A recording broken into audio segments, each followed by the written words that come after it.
Hello, my dear students. Welcome back to Learn Easily channel. The Relic poem by John Donne. ಈ ಒಂದು ಪದ್ಯದ ಕನ್ನಡದ ಒಂದು line by line explanation ಹಾಗೂ ಕನ್ನಡದಲ್ಲಿ ಈ ಒಂದು ಪೊಯಮ್ನ ಸಮರಿಯನ್ನು ಕಲಿಯೋಣ. ಇಲ್ಲಿ ಜಾನ್ ಡನ್ ರವರು ಬರೆದಿರ್ತಕ್ಕಂತಹ ದಿ ರಿಲಿಕ್ ಈ ಒಂದು ಪದ್ಯದ ಒಂದು ಮೇನ್ ಥೀಮನ್ನು ಗಮನಿಸಿದಾಗ ಸಾವಿನ ನಂತರದ ಪ್ರೇಮ ಮತ್ತು ಅಮರತ್ವ, love after death and immortality ಅಂತ ಕರಿತೇವೆ. ಅಂದರೆ ಕವಿ ಈ ಒಂದು ಪೊಯಮ್ನಲ್ಲಿ ಹೇಳ್ತಾರೆ, ತನ್ನ ಮೂಳೆಯ ಸುತ್ತ ಪ್ರಿಯತಮೆಯ ಕೂದಲಿನ ಬಳೆಯನ್ನು ಕಟ್ಟಿಕೊಂಡಿರೋದು, ಅಂದರೆ ಸಾವಿನ ನಂತರವೂ ಅವರ ಸಂಬಂಧ ಮುಂದುವರಿತಾ ಇದೆ ಅಂತಕ್ಕಂಥದ್ದು. ಹಾಗೆ ಇಲ್ಲಿ ಒಂದು ಧಾರ್ಮಿಕ ವಿಡಂಬನೆ ಮತ್ತು ಒಂದು ಪವಾಡ ಮಿರಾಕಲ್ಸ್ನ ಬಗ್ಗೆ ಮಾತಾಡ್ತಾರೆ. ಪ್ರೇಮಿಗಳ ಮೂಳೆಗಳನ್ನು ಜನರು ಪವಿತ್ರ ಅವಶೇಷಗಳು, ರಿಲಿಕ್ಸ್ ಎಂದು ತಪ್ಪಾಗಿ ಭಾವಿಸಿ ಪೂಜಿಸಬಹುದು. ಜನರು ಮೂಳೆಗಳಲ್ಲಿ ಪವಾಡಗಳನ್ನು ಹುಡುಕ್ತಾರೆ, ಆದರೆ ನಿಜವಾದ ಪವಾಡವೆಂದರೆ ಪ್ರೇಮಿಗಳು ಯಾವುದೇ ರೀತಿಯ ಒಂದು ಕಾಮವಿಲ್ಲದೆ ಕಾಪಾಡಿಕೊಂಡ ಪವಿತ್ರ ಸಂಬಂಧ. ಇಲ್ಲಿ ತನ್ನ ಪ್ರಿಯತಮೆಯನ್ನು ಮೇರಿ ಮ್ಯಾಗ್ಡಲೀನ್ಗೆ ಹೋಲಿಸುವ ಮೂಲಕ ಪ್ರೇಮಕ್ಕೆ ಒಂದು ದೈವಿಕ ಸ್ಥಾನವನ್ನು ನೀಡ್ತಾರೆ ಜಾನ್ ಡನ್ ರವರು. ಈ ಒಂದು ದ ರಿಲಿಕ್ ಪದ್ಯದಲ್ಲಿ ಯಾವ ರೀತಿ ಇದನ್ನು ತಿಳಿಸ್ಕೊಟ್ಟಿದ್ದಾರೆ ಅಂತಕ್ಕಂಥದ್ದನ್ನು ಲೈನ್ ಬೈ ಲೈನ್ ಎಕ್ಸ್ಪ್ಲನೇಷನ್ ಕಲಿತಾ ಸಾಗೋಣ. ಇಲ್ಲಿ ಮೊದಲ ಸಾಲುಗಳಲ್ಲಿ ಹೇಳ್ತಾರೆ, when my grave is broke up again some second guest to entertain ಅಂತ. ಅಂದರೆ ಇಲ್ಲಿ ತಾನು ನನ್ನ ಸಮಾಧಿಯನ್ನು ಮತ್ತೊಬ್ಬ ವ್ಯಕ್ತಿಯನ್ನು ಹೂಳಲು ಮತ್ತೆ ಅಗೆದಾಗ ಅಂತ. ಅಂದರೆ ಈತ ಸತ್ತಾದ ನಂತರ ಆ ಇನ್ನೊಬ್ಬ ವ್ಯಕ್ತಿಯನ್ನು ಅಲ್ಲಿ ಹೂಳೋದಕ್ಕಾಗಿ ನನ್ನ ಸಮಾಧಿಯನ್ನು ಅಗೆದಾಗ, ಅಂದರೆ ಆ ಕಾಲದಲ್ಲಿ ಹಳೆಯ ಸಮಾಧಿಗಳನ್ನು ಅಗೆದು ಬೇರೆಯವನ್ನ ಹೂಳ್ತಕ್ಕಂಥದ್ದು ಸಾಮಾನ್ಯವಾಗಿತ್ತು. ಸಾವಿನ ನಂತರವೂ ಪ್ರೇಮಿಗಳು ಒಂದಾಗಿರುವ ಆಶಯ ಇಲ್ಲಿ ವ್ಯಕ್ತವಾಗ್ತಾ ಇದೆ. ಅಲ್ಲಿ ಬೇರೆ ಒಬ್ಬ ಅತಿಥಿ ಬರ್ತಾ ಇದ್ದಾನೆ, ಎರಡನೇ ಅತಿಥಿ ಒಬ್ಬ ವ್ಯಕ್ತಿಯನ್ನು ಅಲ್ಲಿ ಹೂಳೋಕೆ ಬರ್ತಾ ಇದ್ದಾರೆ, ನನ್ನ ಸಮಾಧಿಯನ್ನು ಅಗೆದಾಗ ಅಂತ ಹೇಳ್ತಾ ಇದ್ದಾರೆ. For graves have learned that women had to be to more than one a bed. ನೋಡಿ, ಇಲ್ಲಿ ಹೇಳ್ತಾರೆ, ಸಮಾಧಿಗಳು ಕೂಡ ಮಹಿಳೆಯರ ಸ್ವಭಾವವನ್ನು ಕಲಿತಿವೆ ಅಂತ ಒಂದು ರೀತಿ ವಿಡಂಬನೆಯಾಗಿ, ಒಂದು ರೀತಿ ರೇಗಿಸುವ ರೀತಿ ಹೇಳ್ತಾ ಇದ್ದಾರೆ. ಇಲ್ಲಿ ಒಬ್ಬರಿಗಿಂತ ಹೆಚ್ಚು ಜನರಿಗೆ ಹಾಸಿಗೆಯಾಗೋದು ಅಂತಕ್ಕಂಥದ್ದು. ಸಮಾಧಿಗಳು ಕೂಡ ಒಬ್ಬರಿಗಿಂತ ಹೆಚ್ಚು ಜನರಿಗೆ ಹಾಸಿಗೆಗಳಾಗ್ತಾ ಇದೆ ಅಂತ ಇಲ್ಲಿ ಕವಿ ಜಾನ್ ಡನ್ ರವರು ಮಹಿಳೆಯರ ಒಂದು ಚಂಚಲತೆಯನ್ನು ಒಂದು ರೀತಿಯಾಗಿ ಲಘುವಾಗಿ ಹಾಸ್ಯ ಮಾಡ್ತಾ ಹೇಳ್ತಾ ಇದ್ದಾರೆ. ಸಮಾಧಿಯು ಹೇಗೆ ಅನೇಕ ಶವಗಳನ್ನು ಸ್ವೀಕರಿಸುತ್ತೆ ಅಂತಕ್ಕಂಥದ್ದನ್ನು ಹೋಲಿಸ್ತಾ ಇದ್ದಾರೆ. And he that digs it spies a bracelet of bright hair about the bone. ನೋಡಿ, ಇಲ್ಲಿ ಸಮಾಧಿಯನ್ನು ಅಗಿಯುವವನು ಅಗೀತಾ ಇರಬೇಕಾದ್ರೆ ಆ ಒಂದು ಕೈನ ಮೂಳೆಯ ಸುತ್ತಿರತಕ್ಕಂಥ ಹೊಳೆಯುವ ಕೂದಲಿನ ಒಂದು ಬಳೆಯನ್ನು, ಬ್ರಾಸ್ಲೆಟನ್ನು ನೋಡ್ತಾನೆ. ಅಂದರೆ ಇಲ್ಲಿ ಕವಿ ಹೇಳ್ತಾ ಇರ್ತಕ್ಕಂಥದ್ದು ಪ್ರಿಯತಮೆಯ ಕೂದಲನ್ನು ತನ್ನ ಕೈಗೆ ಕಟ್ಟಿಕೊಂಡೇ ಕವಿ ಮಣ್ಣಾಗಿದ್ದಾರೆ.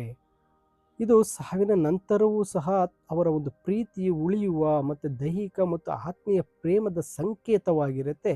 ಅದನ್ನು ಆ ಸಮಾಧಿ ಅಗಿಯುವವನು ನೋಡ್ತಾನೆ ಅಂತ. Will he not let us alone and think that there a loving couple lies. ಅವನು ನಮ್ಮನ್ನು ತೊಂದರೆ ಕೊಡದೆ ಹಾಗೆಯೇ ಬಿಡುವುದಿಲ್ಲವೇ? ಅಂದರೆ ಆ ಸಮಾಧಿಯನ್ನು ಅಗೆದಾಗ ಅಲ್ಲಿ ಇಬ್ಬರು ಪ್ರೇಮಿಗಳಿದ್ದಾರೆ ಅಂತ ನಮಗೆ ತೊಂದರೆ ಕೊಡದೆ ಬಿಡೋದಿಲ್ವೇ? ಇಲ್ಲಿ ಒಬ್ಬ ಪ್ರೇಮಿಗಳ ಜೋಡಿ ಮಲಗಿದೆ ಅಂತ ಅವನು ಭಾವಿಸ್ದಿಲ್ಲವೇ? ಅವನಿಗೆ ಗೊತ್ತಾಗೋದಿಲ್ವೇ? ಅವನಿಗೆ ಅರ್ಥ ಆಗಲ್ವಾ ಅಂತಕ್ಕಂಥ ಪ್ರಶ್ನೆ. ಅಂದರೆ ಪ್ರೇಮಿಗಳು ಆ ಪವಿತ್ರತೆಯನ್ನು ಕಂಡು ಅಗಿಯುವವನು ಭಕ್ತಿಯಿಂದ ಅವರನ್ನು ಹಾಗೆಯೇ ಬಿಡ್ತಾನೆ ಎಂಬ ನಂಬಿಕೆ ಕವಿಯದ್ದು. ನಂತರ ಹೇಳ್ತಾರೆ, who thought that this device might be some way to make their souls at the last busy day met at this grave and make a little stay. ನೋಡಿ, ಇಲ್ಲಿ ಪ್ರಳಯದ ದಿನದಂದು, ಜಡ್ಜ್ಮೆಂಟ್ ಡೇ ದಿವಸ ನಮ್ಮ ಆತ್ಮಗಳು ಮತ್ತೆ ಭೇಟಿಯಾಗಲು ಈ ಕೂದಲಿನ ಬಳೆ ಒಂದು ನೆರವಾಗಬಹುದು, ಅದು ನಮಗೆ ಸಹಾಯ ಮಾಡ್ಬೋದು ಅಂತ ನಾವು ಪ್ರೇಮಿಗಳು ನಂಬಿದ್ದೇವೆ ಅಂತ. ಅಂದರೆ ಈ ಸಾಲಿನ ಅರ್ಥ, ಆತ್ಮಗಳು ಸ್ವರ್ಗಕ್ಕೆ ಹೋಗುವ ಮುನ್ನ ಈ ಸಮಾಧಿಯ ಬಳಿ ಮತ್ತೆ ಒಂದಾಗಲು ಈ ಕೂದಲಿನ ಒಂದು ಆ ಬ್ರಾಸ್ಲೆಟ್ನಂತೆ ಇರ್ತಕ್ಕಂಥ ಗುರುತು ಅವರಿಬ್ಬರಿಗೆ ಒಂದು ಲಿಂಕ್ ಆಗಿದೆ, ಒಂದು ಕೊಂಡಿಯಂತಿದೆ ಅಂತ ಹೇಳ್ತಾ ಇದ್ದಾರೆ. ನಂತರ ಹೇಳ್ತಾರೆ, if this fall in a time or land where misdevotion doth command. ಇಲ್ಲಿ ಮೂಢನಂಬಿಕೆ ಅಥವಾ ತಪ್ಪು ದಾರಿ ಭಕ್ತಿ ಇರುವ ಕಾಲದಲ್ಲಿ ಅಥವಾ ದೇಶದಲ್ಲಿ ಇದು ಸಂಭವಿಸಿದರೆ ಹೇಗೆ ಅಂತಕ್ಕಂಥದ್ದು. Then he that digs us up will bring us to the bishop and the king to make us relics. ಈ ರೀತಿ ನಮ್ಮ ಸಮಾಧಿಯನ್ನು ಅಗೀತಾ ಇರ್ತಕ್ಕಂಥವನು ನಮ್ಮ ಮೂಳೆಗಳನ್ನು ಏನು ಮಾಡ್ತಾನೆ, ಬಿಷಪ್ನ ಬಳಿ ಅಥವಾ ರಾಜನ ಬಳಿ ತೆಗೆದುಕೊಂಡು ಹೋಗಿ ನಮ್ಮನ್ನು ಪವಿತ್ರ ಅವಶೇಷಗಳನ್ನಾಗಿ ರಿಲಿಕ್ಸ್ನಾಗಿ ಮಾಡ್ತಾನೆ.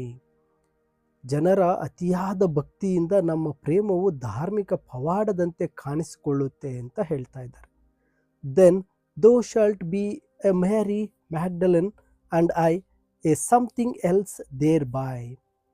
ಆಗ ನೀನು ಮೇರಿ ಮ್ಯಾಗ್ಡಲಿನ್ ತರಹ ಪೂಜಿಸಲ್ಪಡ್ತೀಯ, ಮತ್ತು ನಾನು ಅವಳಿಗೆ ಸಂಬಂಧಿಸಿದ ಇನ್ನೊಬ್ಬ ವ್ಯಕ್ತಿಯಂತೆ ಕಾಣುತ್ತೇನೆ ಅಂತ ಹೇಳ್ತಾ ಇದ್ದಾರೆ. All women shall adore us and some men and since at such time miracles are sought. ಇಲ್ಲಿ ಮಹಿಳೆಯರೆಲ್ಲರೂ ಮತ್ತು ಕೆಲವು ಪುರುಷರು ನಮ್ಮನ್ನು ಆರಾಧಿಸ್ತಾರೆ, ಏಕೆಂದರೆ ಅಂತಹ ಕಾಲದಲ್ಲಿ ಜನ ಪವಾಡಗಳನ್ನು ಹುಡುಕ್ತಾ ಇರ್ತಾರೆ. ನಮ್ಮ ಮೂಳೆಗಳನ್ನು ತಗೊಂಡೋದಾಗ ಅವು ಒಂದು ರಿಲಿಕ್ಸ್ ಆಗಿಬಿಡುತ್ತೆ, ಅವುಗಳನ್ನು ಪೂಜಿಸೋಕ್ಕೆ ಆ ಮಹಿಳೆಯರು ಕೆಲವು ಪುರುಷರು ಬರ್ತಾರೆ. ಆಗಿನ ಕಾಲದ ಆ ಜನರೆಲ್ಲ ಪವಾಡಗಳನ್ನು ಹುಡುಕ್ತಾ ಇದ್ದಾರೆ ಅಂತ ಹೇಳ್ತಾರೆ. I would have that age by this paper taught what miracles we harmless lovers rot.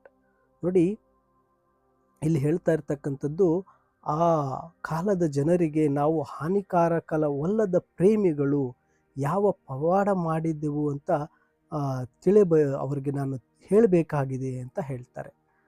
ನಂತರ ಹೇಳ್ತಾರೆ, first we loved well and faithfully yet knew not what we loved nor why. ಮೊದಲನೇದಾಗಿ ನಾವು ಪರಸ್ಪರ ನಿಷ್ಠೆಯಿಂದ ಪ್ರೀತಿಸಿದ್ವಿ, ಆದರೆ ನಾವು ಏನನ್ನು ಪ್ರೀತಿಸ್ತಾ ಇದ್ದೇವೆ ಅಥವಾ ಯಾಕೆ ಪ್ರೀತಿಸ್ತಾ ಇದ್ದೇವೆ ಎಂಬ ದೈಹಿಕ ಹಂಬಲ ನಮಗಿರಲಿಲ್ಲ. ಅಂದರೆ ಕವಿ ಮತ್ತು ಆ ಪ್ರೇಮಿಯ ನಡುವೆ ಅವರ ಪ್ರೀತಿ ಲೌಕಿಕ ಆಕರ್ಷಣೆಗಿಂತ ಮೀರಿದಂತಹ ಒಂದು ಪ್ಲಟಾನಿಕ್ ಪ್ರೀತಿಯಾಗಿತ್ತು, ಪವಿತ್ರವಾದಂತಹ ಪ್ರೀತಿಯಾಗಿತ್ತು. Difference of sex no more we knew than our guardian angels do. ದೇವದೂತರಿಗೆ ಲಿಂಗಭೇದ ಗೊತ್ತಿಲ್ಲದಂತೆ ನಮಗೂ ನಮ್ಮ ನಡುವಿನ ಲಿಂಗಭೇದದ ಅರಿವಿರಲಿಲ್ಲ.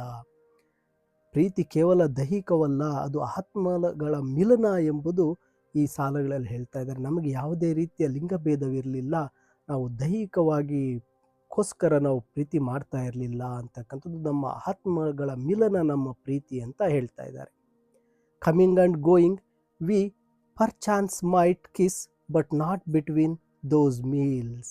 ನಾವು ಇಬ್ಬರು ಭೇಟಿಯಾದಾಗ ಅಥವಾ ಹೋಗುವಾಗ ಬರುವಾಗ ಪ್ರೀತಿಯಿಂದ ಕಿಸ್ ಮಾಡ್ಕೊಂಡಿದ್ವಿ, ಚಿಮ್ಮಿಸಿದ್ದೆವು, ಆದರೆ ಅದು ಕಾಮದ ಹಸಿವನ್ನು ತೀರಿಸಿಕೊಳ್ಳುವಂತಿರಲಿಲ್ಲ.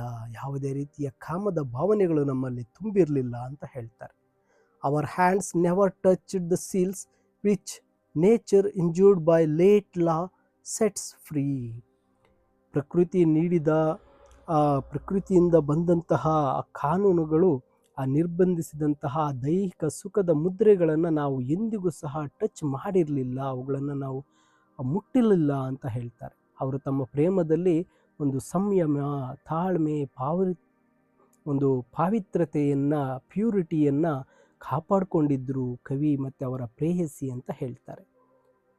ಕೊನೆಯ ಸಾಲುಗಳಲ್ಲಿ ಹೇಳ್ತಾರೆ, these miracles we did but now alas all measures and all language I should pass should I tell what a miracle she was. ಇವು ನಾವು ಮಾಡಿರ್ತಕ್ಕಂಥ ಪವಾಡಗಳು, ಆದರೆ ಅವಳು ನನ್ನ ಪ್ರಿಯತಮೆ ಎಂತಹ ದೊಡ್ಡ ಪವಾಡವಾಗಿದ್ಲು ಎಂದು ವರ್ಣಿಸಲು ಭಾಷೆ ಮತ್ತು ಯಾವುದೇ ರೀತಿಯ ಒಂದು ಅಳತೆಗಳು, ಮೆಷರ್ಮೆಂಟ್ಸೇ ಇಲ್ಲಿ ಸಾಲದು ಅಂತ ಹೇಳ್ತಾ ಇದ್ದಾರೆ. ಕವಿಗೆ ತನ್ನ ಪ್ರಿಯತಮೆ ಕೇವಲ ಒಬ್ಬ ಮಹಿಳೆಯಲ್ಲ, ಅವಳೇ ಒಂದು ದೈವಿಕ ರೂಪ, ಅವಳೇ ಒಂದು ದೈವಿಕ ಒಂದು ದೇವರ ಪವಾಡದಂತೆ ಆಕೆ ಆ ಕವಿಗೆ ಇಲ್ಲಿ ಕಾಣಿಸ್ತಾ ಇದ್ದಾರೆ. ಅಂದರೆ ಈ ಪ್ರೇಮಿಗಳು ಎಲ್ಲ ನಿಯಮಗಳಿಗಿಂತ ಮಿಗಿಲಾದ ಸಂಯಮವನ್ನು ಹೊಂದಿದ್ರು, ಯಾವುದೇ ರೀತಿಯ ಸಮಾಜದ ಕಾನೂನುಗಳನ್ನು, ಪ್ರಕೃತಿಯ ಕಾನೂನುಗಳನ್ನು ಇವರು ಮೀರಿರಲಿಲ್ಲ. ಅವರು ಒಂದು ಪವಿತ್ರ ಪ್ರೇಮದಿಂದ ಕೂಡಿತ್ತು. ಆದ್ದರಿಂದ ಕವಿ ಹೇಳ್ತಾರೆ, ಆ ಪ್ರಿಯತಮೆ ಒಬ್ಬ ಮಹಿಳೆಯಲ್ಲ, ಅವಳೇ ಒಂದು ದೈವಿಕ ಪವಾಡ ಅಂತ ಹೇಳಿ ಈ ಒಂದು ಪದ್ಯದ ಲಿರಿಕ್ಸ್ನಲ್ಲಿ ತಿಳಿಸಿರ್ತಾರೆ.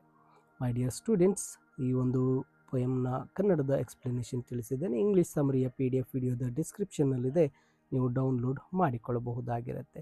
ಹೆಚ್ಚಿನ ವಿಡಿಯೋಗಳಿಗಾಗಿ ತಪ್ಪದೆ ಲರ್ನ್ ಈಸಿಲಿ ಚಾನಲ್ಗೆ ಸಬ್ಸ್ಕ್ರೈಬ್ ಮಾಡ್ಕೊಳ್ಳಿ.